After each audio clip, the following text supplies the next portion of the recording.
I'm Richard Porter. I'm Jonny Smith. And this is Smith & Sniff, a podcast in which two friends talk about cars and many other things. Here's a motorsport that I've just discovered that I didn't know existed, which Instagram offered me on a digital platter. Electric scooter, competitive electric scooter racing. You know, the ones that you can borrow via app and go around cities and then discard them in front of, I don't know, on pathways in front of old people. Yeah, in a disabled parking bay or blocking the entrance to a library or something. Or in a bus lane in Paris, which I saw once. Someone just put it down in a bus lane and then just walked off and put their phone in their pocket. And you're thinking, so the bus is going to turn up any minute now and either trample it in rage or... It's just extraordinary how people can be such sort of casual pricks, isn't it? You just go... It would take no more effort to leave it somewhere else. No. But no. Like people who just can't... I saw a car the other day where it was taking up two spaces because they parked so badly that they were sort of diagonal almost within a space, and it was encroaching into the space next to it. And it was really far back. Like it was about 3 feet back from the sort of the curb that delineated the top of the space. And I just thought, that's someone who's so terrible at driving and finds it such a chore, they just can't be arsed. They've just gone, I hate turning the steering wheel. It's so annoying. I'm just going to leave it here. You just go, that's idleness, selfishness, and just being a prick, which is sort of like... it's quite a package. It really is. In fact, it's a trim level. It's probably a trim level in some cars. What is it again? Can you repeat those pillars of... Idleness, selfishness, and being a prick. Although I sort of feel like being a prick, it's like the being a prick pack encompasses. You get for free the idleness and the prick pack. Anyway, scooter racing. Was this a couple of weeks ago in London? There was a sort of inaugural electric scooter racing event I saw. Yeah, but I think through the socials. Was it anything to do with Formula E? I don't know, but it's. I don't know. I think the thing that I guess it does appeal to probably a different demographic / age group to me, but the thing that makes it a bit more laughable is because the scooters are very low and slender, aren't they? So all you're seeing is a person in full, colourful, like superbike leathers, holding on to some very spindly handlebars, and all I'm doing, because I'm looking at how low the centre of gravity is and sort of how frisky they're getting and leaning quite hard, I'm thinking, this is just born for high sides. There's going to be so many high sides of people being ragdolled in Alpine Stars suits. That's what I thought when I saw it. I was like, this is not really a motorsport. This is just a way of sort of synthesising some rubbish accidents. Yeah. Synthesising a load of grazed knees, except they are wearing leathers, aren't they? So they're probably protected. I'm glad you said that, because I think in order to spice said new motorsport up, I think they should do it without any protection. Shorts and a T-shirt. Yeah, you should go for city life. So you should have the guy in the crop trouser and the very, very thin, almost translucent weave T-shirt. So you can see the nipples and the navel, because he's going quite fast, so that sort of stick into the front end. And he's got a couple of like gap year bracelets on and probably some expensive sunglasses instead of a visor or anything. And he definitely doesn't want to come off in front of... He doesn't want to come off at all, but he doesn't want to come off in front of his mates or millions of people live streaming the event. Do you think they have to insist that every competitor has a messenger bag over their shoulders as well? Oh gosh, yeah, 100%. And you can put things in the messenger bag to the way that there's a weight limit, so you have to. Carries ballast in the messenger. To ballast it, so it's like, okay, now Josh, you're going to have to take one of those big MacBooks, okay, because you need to carry a bit of extra weight because you're quite a slight guy. But Max, you're okay. You just have to have an iPad and a big notebook in yours, okay, and that's fine. And then everybody's also got to carry one of those frozen coffees. Oh gosh, can you imagine that? And you're only allowed to discard the frozen coffee when you've drunk it. Or in a holster. Is it on the bars? Or is it in one hand? Are they rideable with one hand? I'm going to say no. You'll instantly twist the bars and go chin over. arse. I feel as if I have seen somebody riding one whilst holding a takeaway drink. Oh, that's so London. That. So damn London. It's so London. As I'm leaving London, I'm moving out imminently in a few days, and so I've been sort of trying to catch up with a few people and do a few sort of Londony things.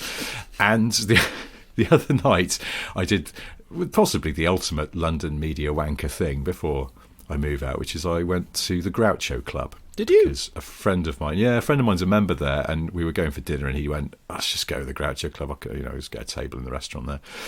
And we walked in, a few of us, and as we got to the restaurant, one of our mates went, did everyone else see Andrew Ridgeley back there?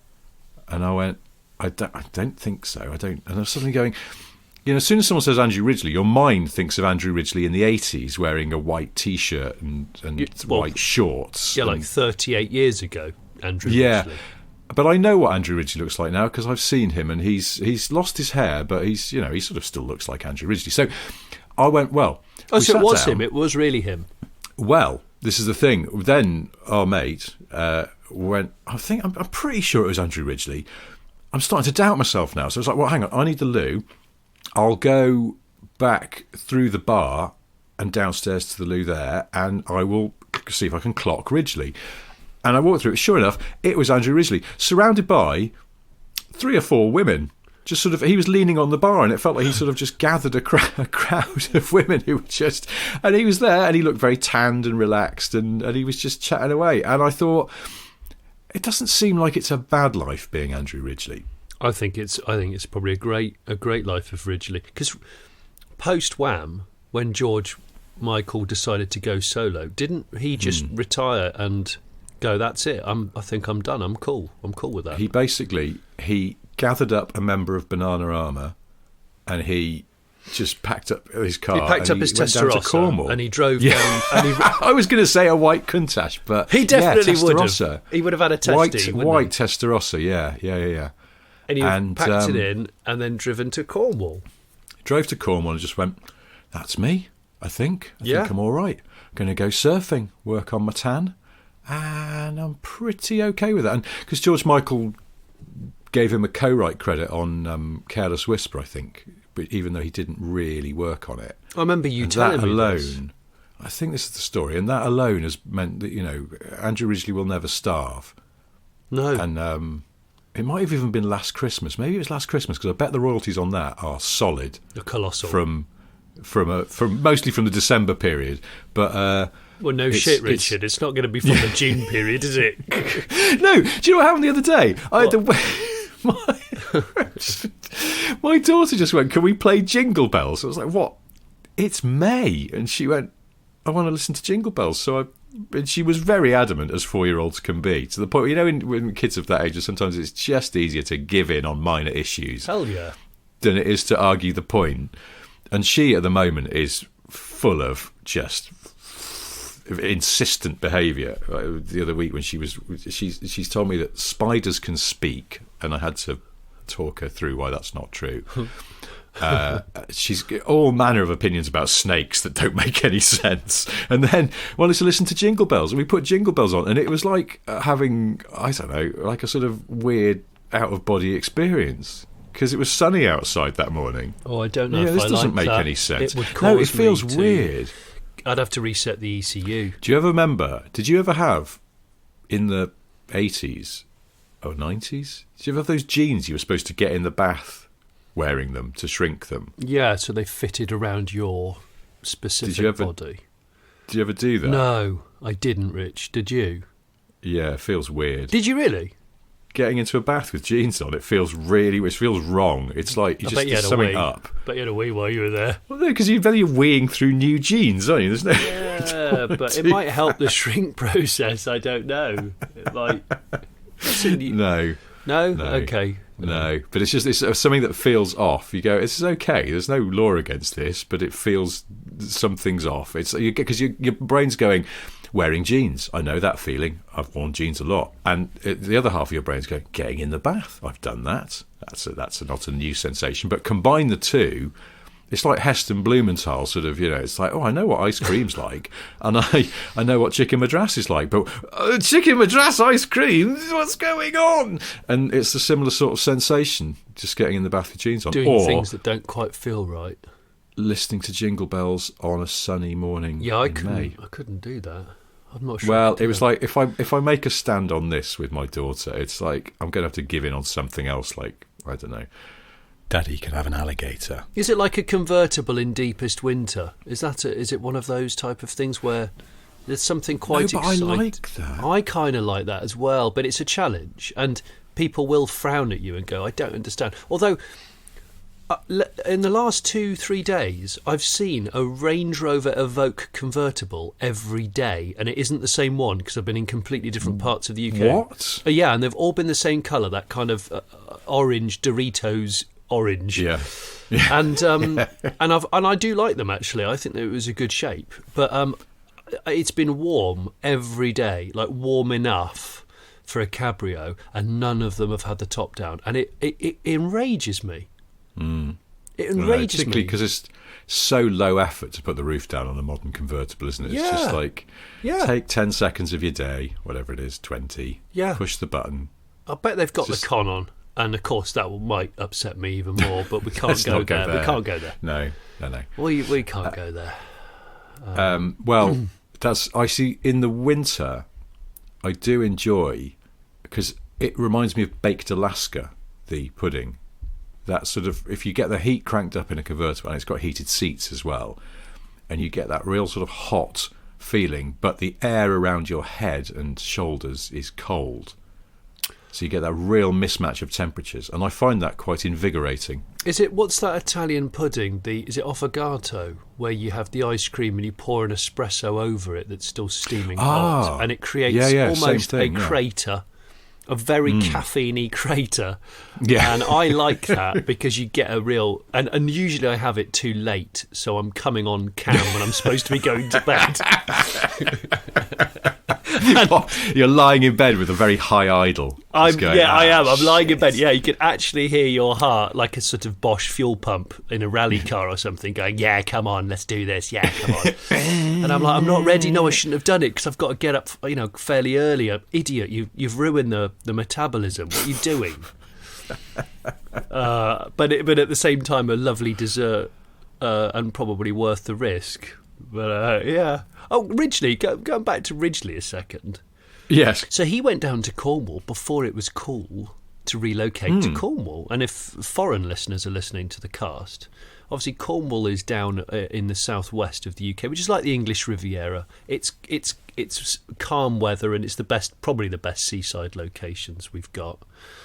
So it's the pointy bit down bottom left-hand corner. Bottom left. The most southwestern part. But you see, Ridgeley went down there way before it was sort of cool to have a second home, probably down there, and he fully went down there from what I gather. So he went down there such a long time ago. Was it just him and possibly pirates that lived down there, and that's it? It was just 50% of Wham and pirates. Yeah. It was pirates, smugglers, tin miners, smugglers. Yes, pasty chefs, and 50% of Wham. What a combination! Hell of a party. I mean, imagine going into the local pub, except it'd be a tavern. Call it a tavern. It wouldn't be called a tavern, of course. A tavern, or if you will, could it be an inn? It could be an inn, absolutely an inn. Okay, but yes, definitely a tavern. And I love with very, very sort of gothic-y writing on the sign. Yes. And ye would have walked in, and there's just a load of blokes in miners' helmets, a guy with a parrot on his shoulder, and a very tanned man from Hertfordshire dressed all in white. What, with shorts that are so short you can sort of see the arch liner when he sits down? Yeah. You know, like when you park a car on full lock and you can see inside the wheel. You can see all the bits you don't normally see. I'm sure I need Andrew, pull your shorts down, mate. I can see your strut tower. Yeah, exactly.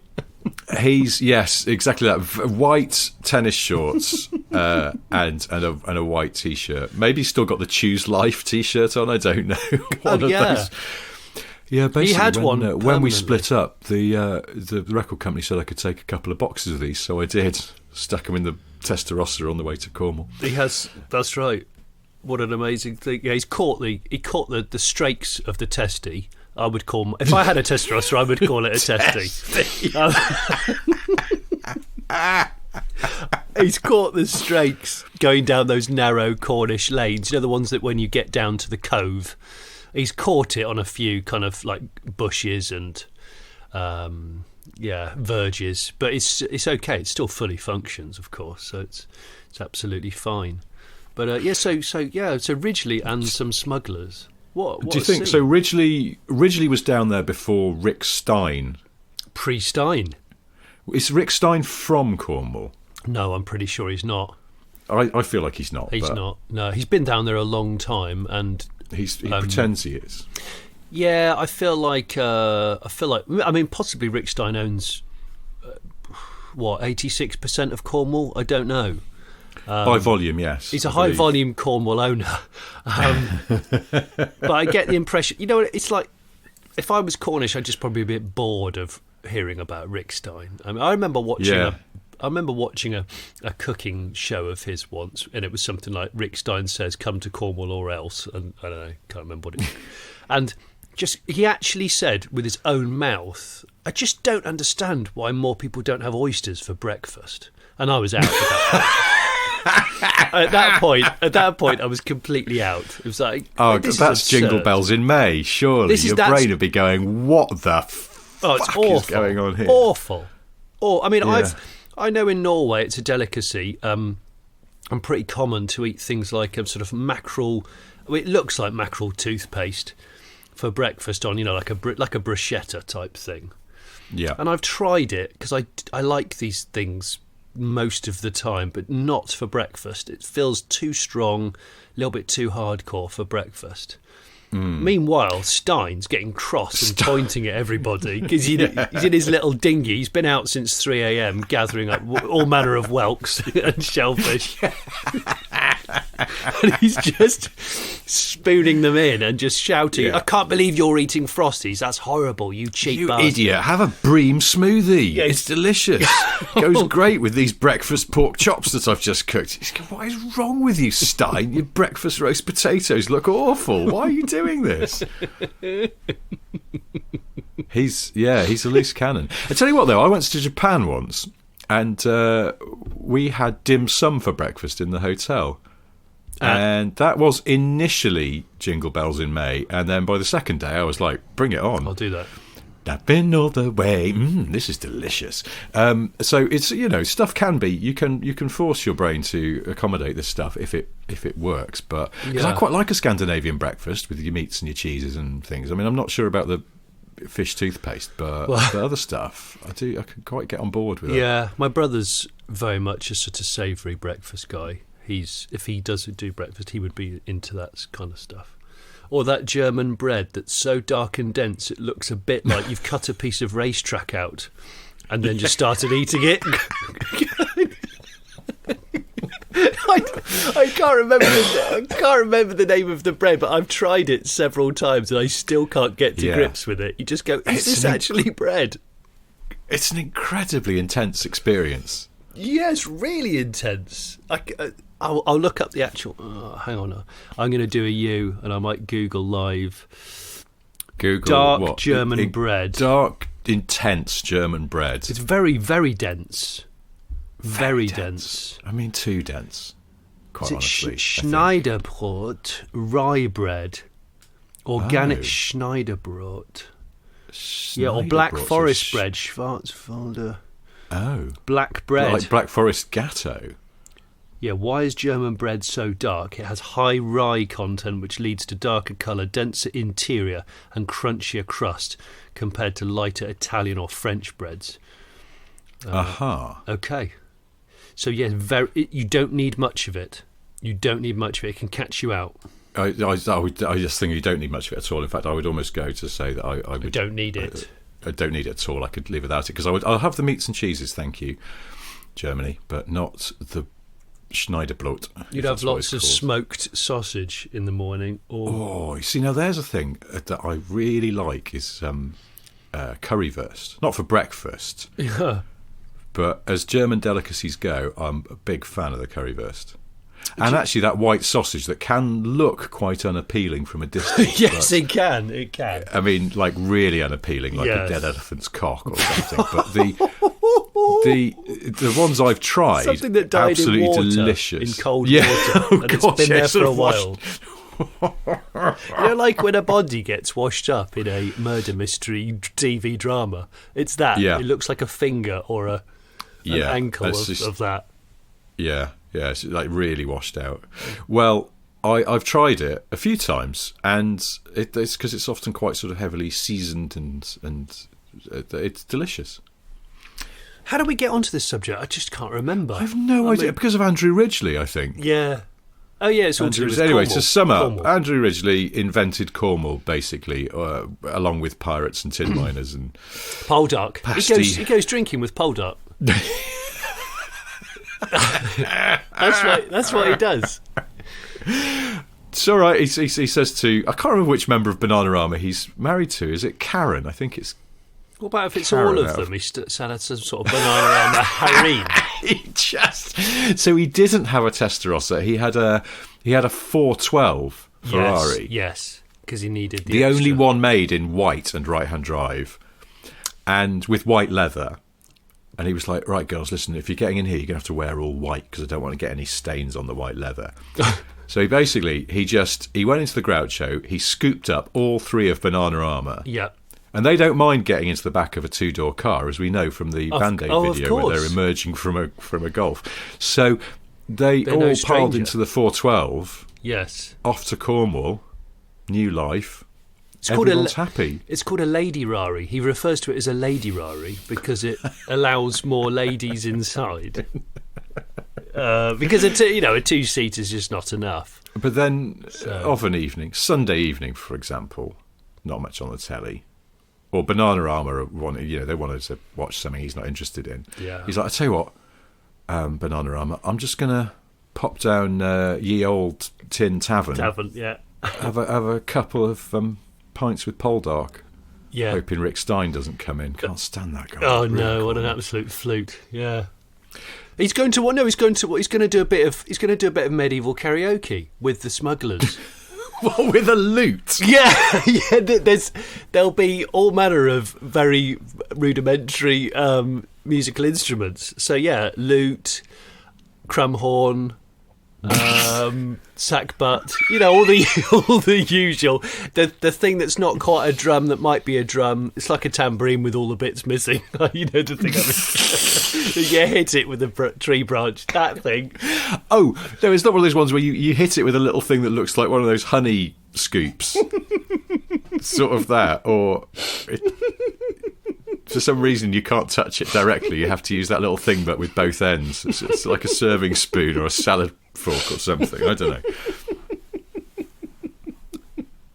But that's it. There's no backing tapes. Oh There's my just gosh! a backing band. I just drank coffee as you were, and it reminded me of I only ever see those things in hotels, but they're really good. The honey twiddle spoon thing. Yeah, I love the honey twiddler. Honey twiddler. We've got one somewhere, I think, that we were given as part of a set of shit. Yeah, I'll buy it off you. Things I'll buy it off you if you don't want it. I've been looking for one. It's just one of those things. I didn't say I don't want it. I just said that I don't. We don't really use it though because we have spoons. Well, no, because it is good. It's the kind of thing you'd get out if you had guests and you were being a bit fancy and you were having cheese. Because a strong cheese with a bit of honey is good combo. Actually, that's a treat. That is a nice combo, and and it's good to get the honey. Now it's probably got a name, hasn't it? But I don't know what it is. Well, it's the thing you also play an Irish drum with, I'm wondering if, in fact, someone gave us a drumstick for a small handheld drum, and we've erroneously been using it to scoop out honey for when we have guests around. So Ridgeley's doing very old school karaoke. Yeah. And that's what he's into because, of course, back then Cornwall was the land that time forgot. So there really weren't that many tourists.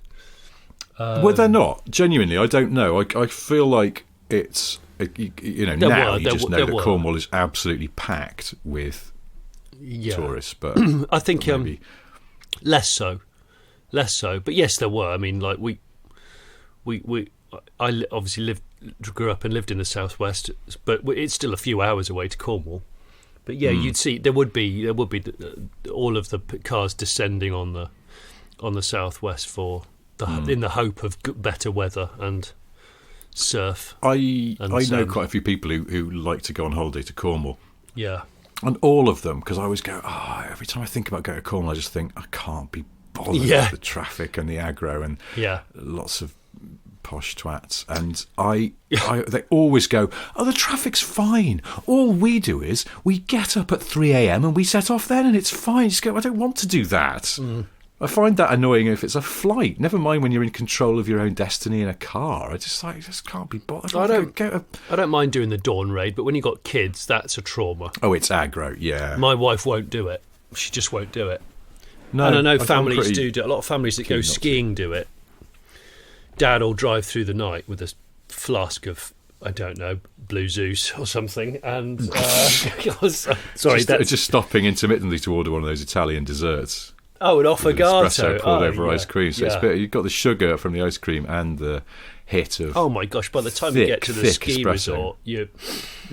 Yes, right. Well, I won't be going to bed for the rest of the holiday, kids. So you are just going nocturnal skiing with a high idle. I'm just popping to the Alpine dentist because I appear to have chattered all my teeth away on the way. So just going to get some sort of mouth guard fitted, and I'll be right with you. Popping to the Alpine cardiologist because it's really not slowing down. Getting a bit worried now. Yes. I don't know what we were talking about before that. Oh, I was going to say, so I've got a friend who's from Cornwall. He was born in Cornwall. Yeah. He grew up there until he was, I don't know, sort of 7 or 8. And then his family moved away. But his wider family still lived down there. When his uncle died, he inherited his cottage. So he still owns that. And he goes back there a lot, and he's still got family down there, and he sort of thinks of himself as Cornish. But because he moved away for a bit when he was a child, he is very much regarded as an outsider. Well, yeah, by his own family. He's regarded as a holiday maker. Well, that's it, because he doesn't live there now. And he's like, so he, and I think it slightly upsets him, because it's like in his heart he thinks he's Cornish, but the Cornish don't think he is. Well, maybe it's the same if I was to... I've said never say never about me moving back towards Somerset, the homeland. But I feel like I'd probably be regarded as a bit of a holiday maker because I haven't been there since I was 18. You know, I left there when the internet was at its fledgling stage. And so... Okay, but... I don't know where this conversation's going. I'm still thinking about Poldark doing, I don't know, like a medieval rendition of Living on a Prayer by Bon Jovi. But obviously with a bloke absolutely wanking the lute in the background. I'm sorry, what? Wanking the lute? Yeah, you know, down on one knee. Yeah, Gibson flying. Doing like a Gibson flying lute solo? Yeah, absolutely, yeah. I don't know how many strings a lute's got. I think it's got quite a lot. But has it? I think so. I think. Oh, I don't know. A listener of this show will know exactly how many strings a lute has. They're sort of a bit twatty lutes, aren't they? Just sort of a bit. You just go, why have you learnt that? It's not relevant. Why have you done it? It's like people who ride unicycles. You just go, why are you doing it? I mean, it's interesting to see, but why? What got you into this? As opposed to the many other ways that you could get around. I was thinking about a unicycle the other day because it's front wheel drive, isn't it? Yeah. So if you had an enormous amount of leg cranking power, you might be able to do a burnout. Or would that not work? I think that wouldn't work, even if you were on a very skiddy Cornish road. Because going up a hill. If you're wheel spinning on the spot, I'm not sure you're then maintaining the sort of centrifugal force that. You've got all your weight over the front wheel as well, haven't you? Really, on a unicycle, so it's good grip potential. Someone cleverer than me will write in and explain the physics of this, but I sort of have a feeling that a static unicycle isn't going to stay up. Of course it isn't. I hadn't even thought about the balance element. What an idiot! So yeah. So Paul is not going to. He's going to leave that parked in the pub car park next to Ridgeley's strake damage testy. Do they make mountain unicycles so that you could ride the coast path home? Do they? No, I don't know. I bet they don't. I mean, what would you do? How would you ride up a off-road course on a unicycle? I don't know. Maybe they do. Okay, which one do you look more of a bell riding? A unicycle or a Segway? Oh, because it's a difficult one. I thought you were going to say a recumbent bicycle. Well, recumbent, I actually got quite a lot of time for it, although I do think it's a bit of a time bomb for a road traffic accident, so I probably wouldn't ride one. But they always have those incredibly tall flags on the back, don't they, for exactly that reason, because otherwise they become sort of invisible below other cars and things. I would have a poster on the front of like a cow walking towards you, so that... Because you never see the flag, it's too high in the air. Your eye line doesn't really pick it up, unless it's, I don't know, got a raccoon's tail on it or something. So, yeah, but I would quite like to see... I'd like to see a quadrophenia spec recumbent bike. I'd like, with so many mirrors that it's actually 6 feet wide, so you can't drive around it. It's the width of a car. And it would really annoy people. It would really annoy people. Yeah, and you've got a cycling top with a load of sort of the Who style artwork, kind of like RAF plane spec. I can't remember the name of it, but essentially it's still just a recumbent bike with loads of mirrors. Like 30 mirrors. Yeah. Oh, at least. Yeah. No. Well, anyway. Again, I feel like we were supposed to talk about something in the news this week. I thought we agreed that there's a chance we might talk about something timely, but I actually forgot what that was. No, it's because we forgot to talk about that Merc that was sold for a huge amount of money the week before last. Oh, yeah. Which sort of feels like it's not a news story so much anymore. But yes, we were gonna mention. Should we talk about it or not? Just a really expensive How much car. was it? The world's most expensive car, £115 million, I think, 135 million euros, I think, was the really hammer price, as people say. Was it hammer price, or was it? Actually, don't know if it went to auction, did it? Or did it just get arranged? I bet it just got arranged. Like I'm just talking toss. I bet it was. Yeah, £114 million. No, £115 million. Oh, my word. It's we did go for auction, I think. Hang on. This is when people are looking for car news, it's no wonder they immediately turn to this podcast. They come to this podcast for news. This is hard hitting. We've already talked about loots. We've talked about Rick Stein eating oysters for breakfast. Andrew Ridgeley, Cornish, Ridgeley in Cornwall. I mean, what more does one want? Yeah, so the SLR it was sold by Coupe. Uhlenhout. See, every time I see that written down, I just see umlaut, which is not. It's named after the guy who designed it. The umlaut Coupe, 1955, 300 SLR of two in existence. Yeah, so Mercedes had both of them, and they've now decided to sell one of them, and the money is supposed to be going to a foundation they've set up. Look at that. So to train engineers. It was an invitation only auction. Sorry, let's say auction. Yeah. OCTION. Gosh, yeah. So the previous record of a car being sold was something like 40 million quid, I think, and it was almost certainly a GTO Ferrari. I don't know, actually. I think, probably. Almost. It usually is a GTO, isn't it? It's usually around about sort of 35 to 40-ish million quid. I think that's always, in my head, that's always the most expensive car that's ever sold. 250 GTO. It's Nick Mason. He keeps selling it and having second thoughts and then going, but there's nothing else that could possibly replace it. So he phones up the owner he's just sold it to and go, look, I'll give you 10% more. Can I have it back? I'll give you 10% more. And he's like, what? Okay, I mean, all right, whatever. I've made loads of money in about 24 hours because Nick just keeps changing his mind. So yeah, Nick Mason's car. It's an 8-owner 250 GTO, but they're all Nick Mason. Yes, that's why he's still touring. He just needs to keep the money coming in to fund his indecisive GTO habits. Yeah, it's nothing to do with multiple marriage issues or anything, which is usually the case. It's just to do with, I shouldn't have sold it. Damn. Okay. I don't think it is with him, actually. I think he's been married to the same woman for ages. Okay. That's good. Yeah. Well done him. That's probably not easy. Well, he's not your typical rock star, is he? Because he's much more sort of, I think... Not sedate. Sort of sedate's the wrong word. Quietly cerebral man. Yeah, a bit like Brian May.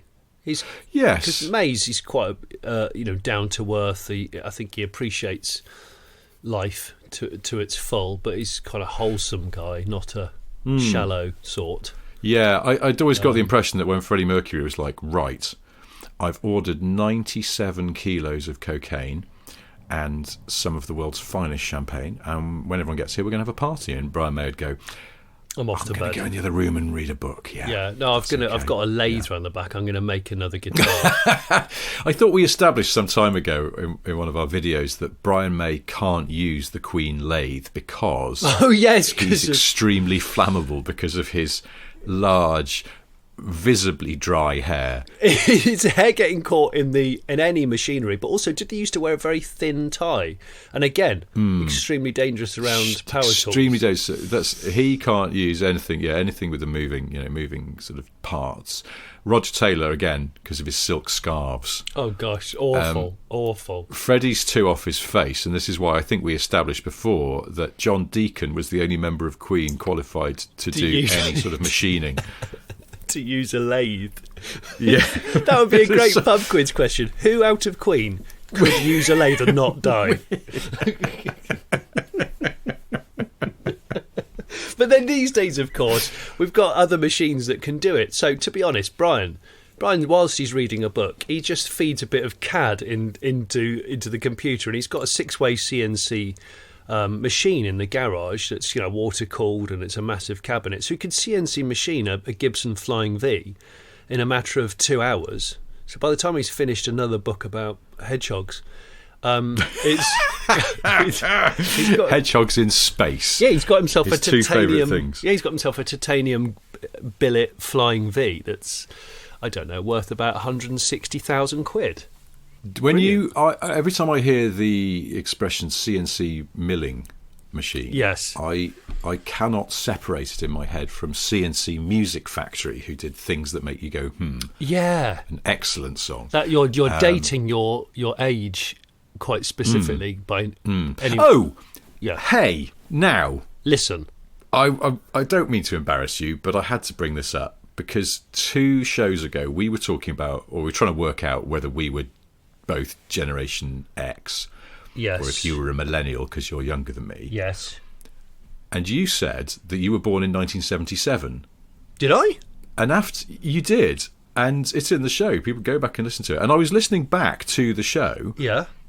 And I suddenly went, hang on a second.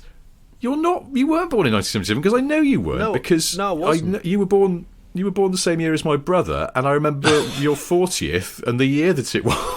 Oh my gosh! So I got my own age wrong. I know. And I listened back to it. Twice. I was like, did he really say that? But I'm absolutely certain he's not. He wasn't born in 77. He was born in 79. Yeah. And, oh my gosh! I'm a premium thickie. But you're still Gen X, though, I believe. You're like late model. You're a late. I'm reg the run out. So they threw a Yeah. load of extras on. I had the sunroof that swiveled out, and I had probably velour. Yeah. Probably a couple of extra stripes and mud flaps as well, with the logo of the car company on. Yeah, and a VHF radio. Oh, that would have been great, wouldn't it? There's a question, actually. This is a question for maybe listeners who want to communicate or whatever, or even just while you're listening to this, you could just think about it. What car? What car? Sorry, that sounded really awful. No, it's good. So here's a thought exercise. Yeah, okay, listen, guys, look, here's the thing. Think of the year you were born. What car that was new then that you would love to own? Do you go, I'd have a bit of that? It's the same. That came out in the same year as you? Probably came out. I'm going to say probably came out, yeah. Yeah, or an edition of it maybe. So if it came out the year before, but they did a different engine or a trim derivative, or that's one. That's one that's quite cool, isn't it? It's a good little. That is. Well, just for people like us who like to daydream about silly automotive matters, that's a downstairs toilet brainstorm right there. I think I've got Jag XJS in my. Have you? What's the word? Gang, side, gang. Got it in my gang. But I think also the Austin Princess. I'd probably go XJS over Princess, but it depends. Oh, I don't know. A friend of mine's got to have the straight six Princess. Was it HLS, I think?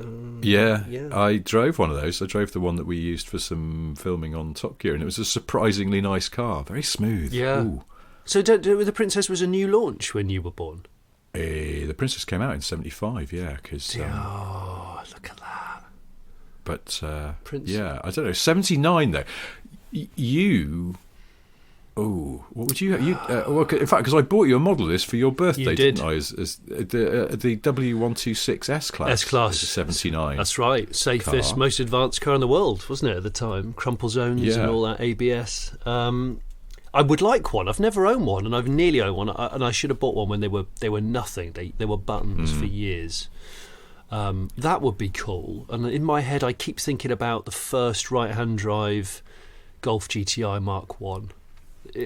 Couldn't buy a Golf GTI before that in right-hand drive form. So the early ones were 4-speed, I think. 4-speed and single headlights still, weren't Single they? headlights. Sort of look quite low-key. Yeah, well, maybe steel wheels too. I think so. So I'm thinking that could be quite swish. But then again, do I just... Yeah, I mean, a 126 Mercedes S-Class is quite a thing. And it stood the test of time, didn't it? It really did. I almost bought one as well. There was one for sale not far from where I lived at the time, about 20 years ago. But it was a 420. Yeah. And I was very seriously thinking of buying it, because it wasn't a lot of money at the time, relative for what you were getting. But then I did a bit of reading up and asking around, and the general consensus was that engine's a bit of a shitter.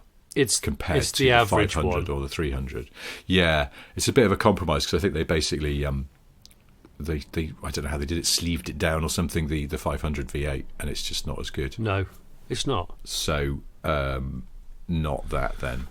But that's why I didn't buy it. I got cold feet. I got cold feet, and I went, well, it's fine. I'll find a 500 then. Why not? Or a 560 even. Let's go full. Did you ever watch all out? Did you ever watch the car cave that I did on the Late Break show with the guy that collected Mercedes? Yes. And he had some really unusual spec 126s, really odd. Like hubcaps, and he had and he had an American import turbo diesel one.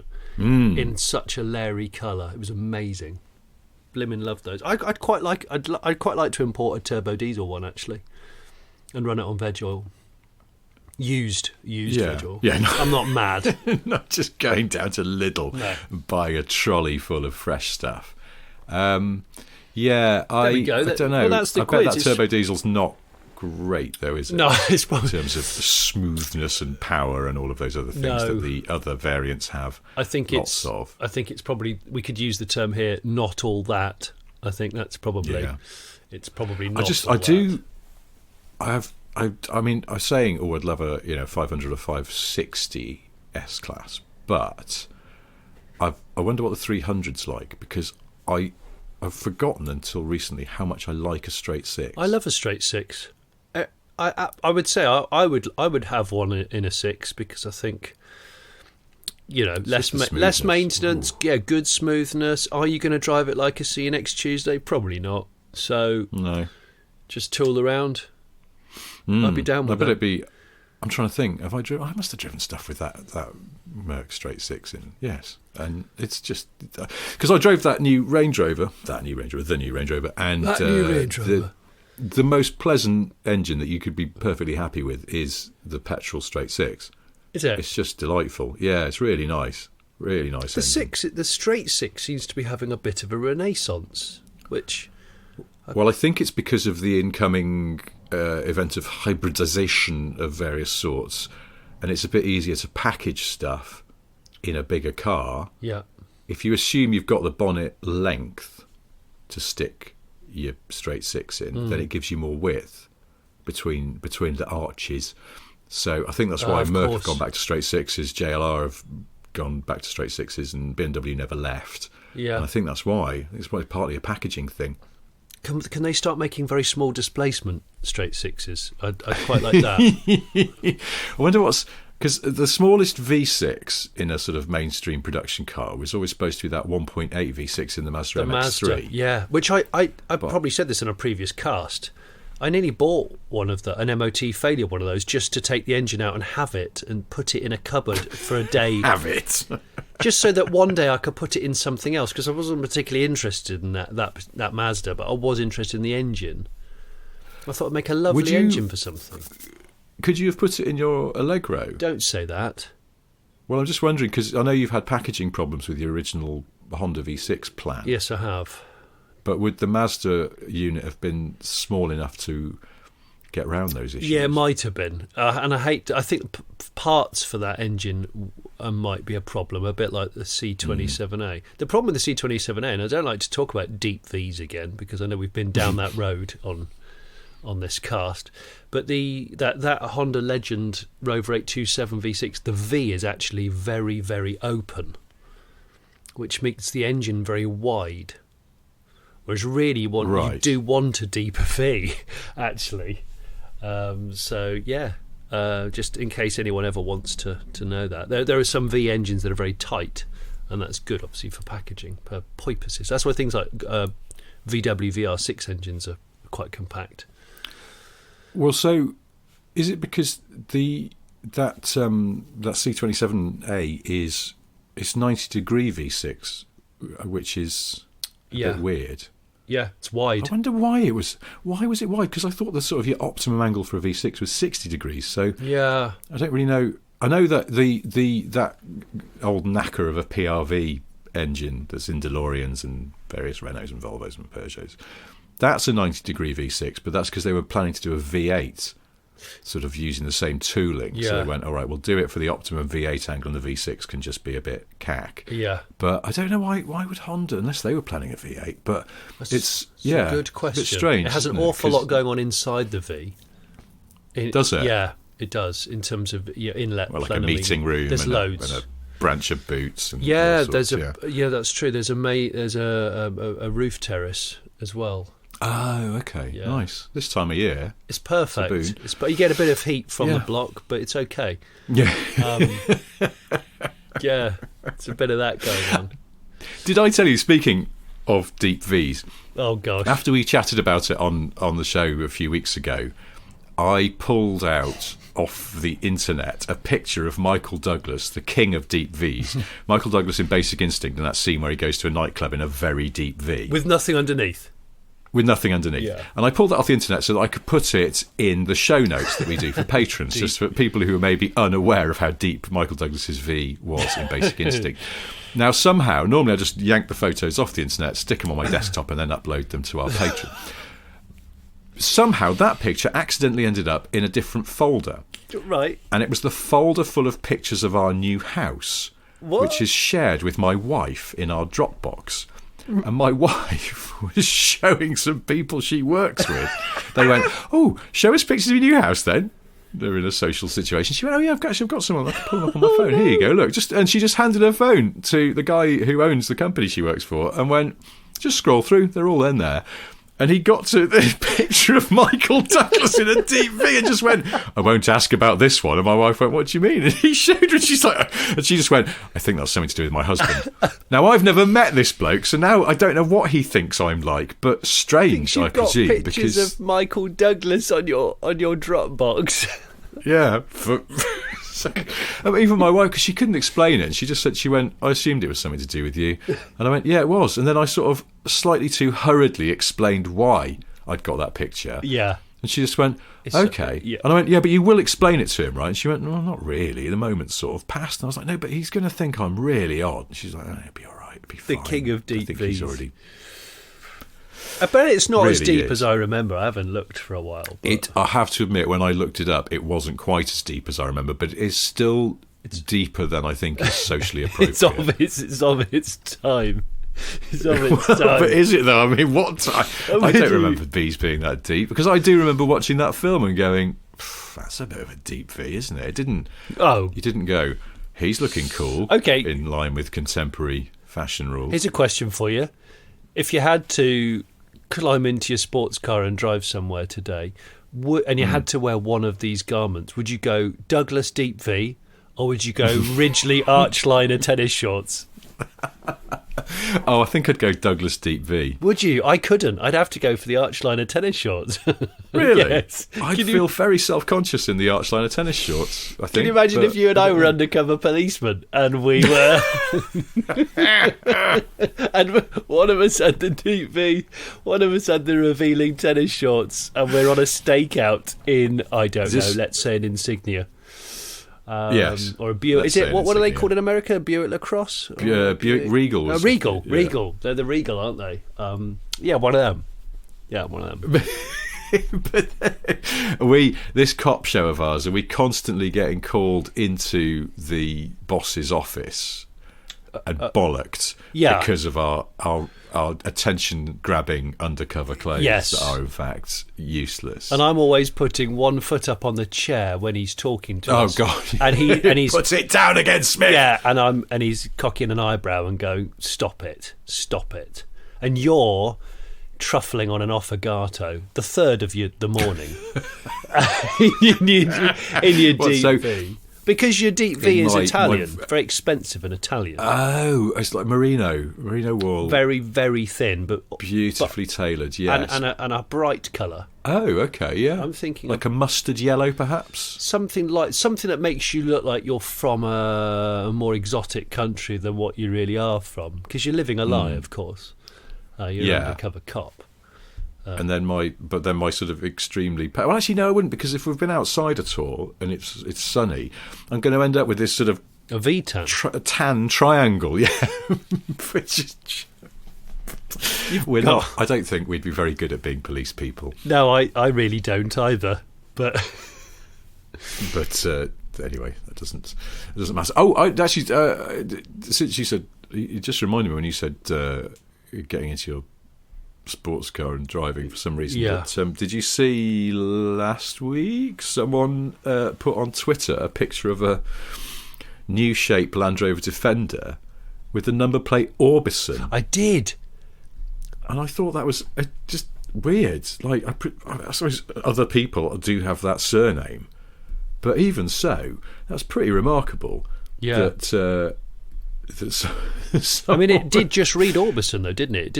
It looked very convincing. I'm trying to find it again now, and of course I won't. But it definitely just sort of say Orbison. And I like the fact the person who... I found it. Here we go. Okay, so the person who put it up is... Their Twitter handle is Rug Buddy. I wonder if this is a company of some sorts. Oh, yeah, Rug Buddy, brackets Be Warmer Limited, home of the amazing Rug Buddy under rug heater. What? I don't know. Well, there we go. Anyway, thanks for sending us that Land Rover picture. You just got a free plug for your company there. Yeah, brilliant. But you've earned it, because they just the tweet that accompanied the picture just said he drove all night, and yeah, but it's one of those new Defenders, and the plate is ORB 150N. Oh, that's just Orbison. That is pure Orbison. Yeah. He drove all night. We can't go on about Orbison again. No, I know. We've got to get to you. Orbison amnesty to go along with the Marillion amnesty that we currently have in effect. We've mentioned it. You've actually said it. Stop it. Yeah, sorry. And there was something else that I thought we shouldn't mention, but it's okay because we haven't mentioned it.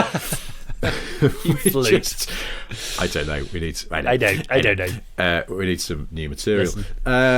Well, anyway, on that note, we should probably just start to work this one down through the gears. And before any engine braking? Are you going to do police-style engine braking? Yeah. They're always in one gear too high, aren't they? Or too low? Too low. Too low. For extra throttle response. Yeah. Yeah. I wonder if they still do that, though. I don't think they do. You know, they're probably driving cars now that have got sort of turbocharged engines for the most part. Or paddle shift auto.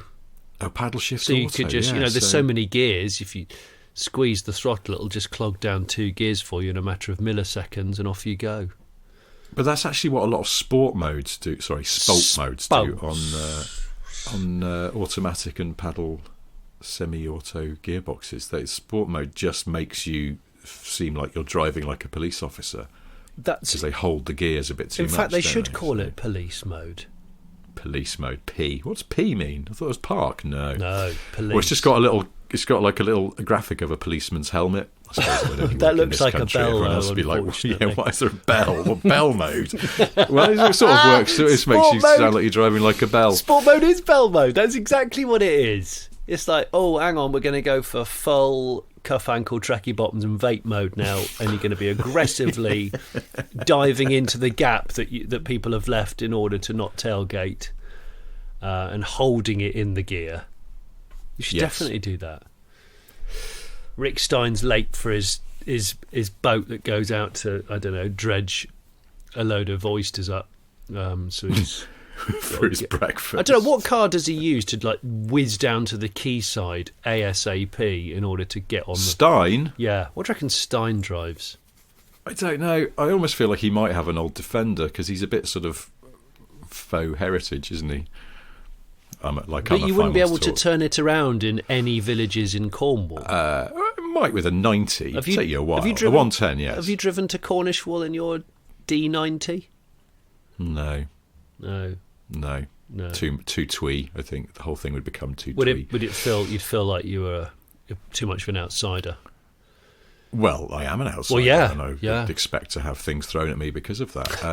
But it's things thrown at me. Eating a cream tea inside a retro-coloured Defender. I don't like cream teas, but anyway, that's a conversation for another day. Well, talking of things that make it feel like your heart's going to break, never mind your espresso ice cream.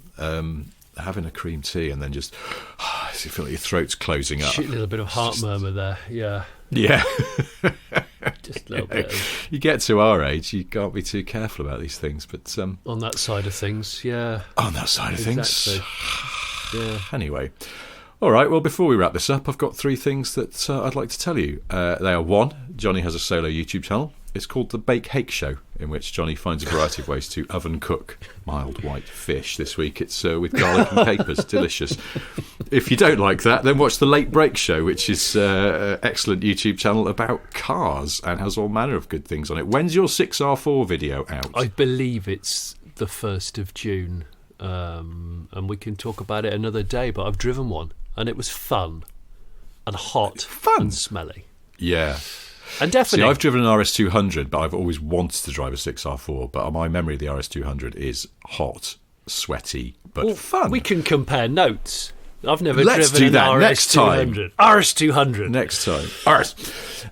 Good. Okay, well, I'm looking forward to that one. We'll talk about it once it's out later this week. I know. The second thing I've got to tell you is that we have merch, and we have Father's Day merch, because Father's Day is coming up in... I don't know if is it American Father's Day as well? It's definitely British Father's Day. Oh gosh, I don't know if American Father's Day is the same. I have a feeling that American and British Father's Days coincide, but it's the Mother's Days that don't, for some confusing reason that I'm sure Hallmark cards are responsible for. But if you are imminently expecting to celebrate Father's Day, then why not go to thelatebreakshow.com, go to the shop area, and follow the Smith & Sniff button. And we're selling cards. We've got a couple of Smith & Sniff Father's Day cards. We've got an On That Side of Things card and an All That. There's other stuff. Card. There's bundles to be had as well. Bundles involving Brute, the unofficial fragrance of this podcast.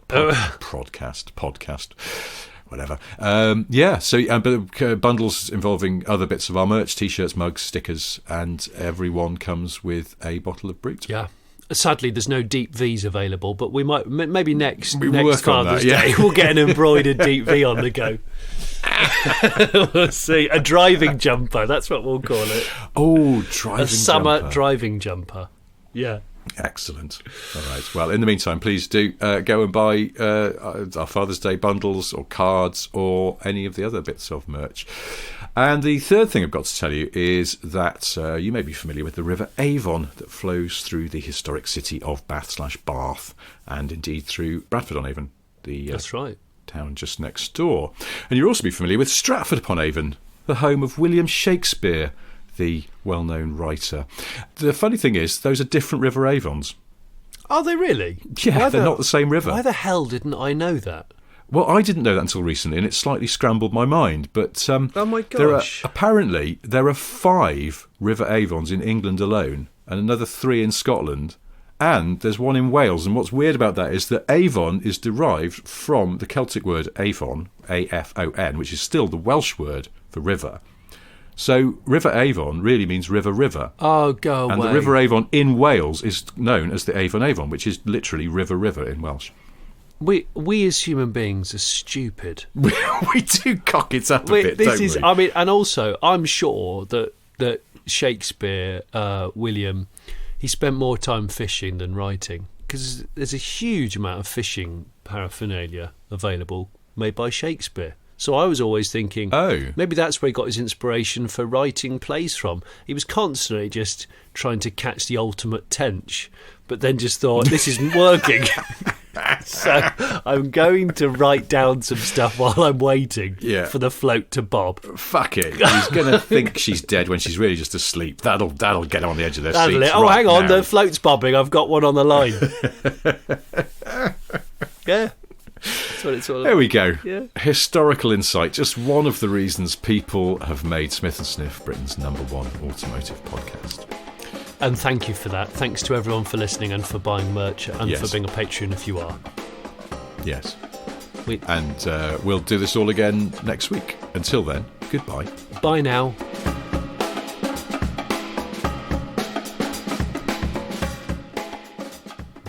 Bye-bye. Bye-bye. I like bye-bye. Bye-bye's quite good, isn't it? Might do bye-bye next time. I'll make a note of that. Remember to say bye-bye.